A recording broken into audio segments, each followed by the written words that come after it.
So I'm going to introduce the Formulas of Compounds Part 2 Think Tank. This is actually attached to your Oreo cookie lab. Unless you were absent on Tuesday, then you will just receive this document separately today. You will have to make up the Oreo cookie with me, lab with me next week before we go on break. All right, the law of definite proportions. Every chemical compound contains fixed and constant proportions by mass of its constituent elements, meaning the elements that make up that compound. Although many experimenters had long assumed the truth of the principle in general, the French chemist Joseph Louis Proust first accumulated conclusive evidence for it in a series of researches on the composition of many substances, especially the oxides of iron. The principle was then concretely formulated by the English chemist John Dalton in his chemical atomic theory. So, table sugar is a compound known as sucrose. It's composed of the elements carbon, hydrogen, and oxygen.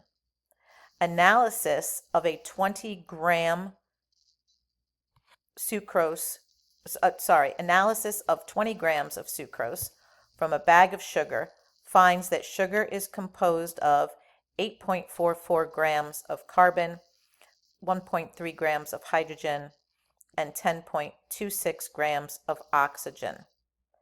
Express as fractions the ratio of the mass of each element to the total mass of the sample.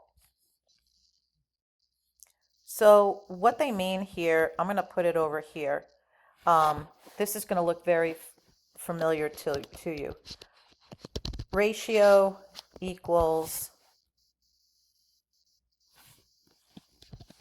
mass of element divided by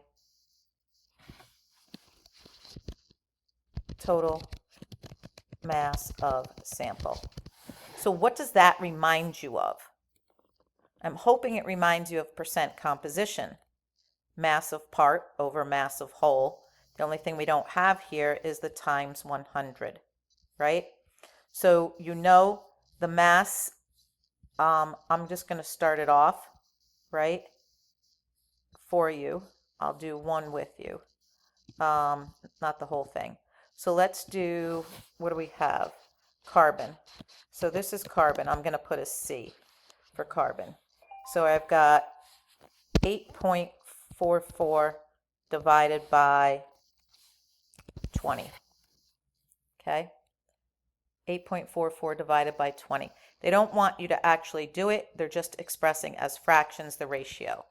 I can't do one over the other because I'm typing. So then you're going to do that for hydrogen and you're going to do it for oxygen. Then it says, using the ratios, calculate the percent composition of each element in the compound. So all you're going to do is take those ratios and multiply it by 100. All right, and then you're going to do a similar calculation for number 2, and then a similar calculation for number 3. So really what you're calculating here, you're practicing percent composition is what you're doing. All right, if you have any questions, you can email me.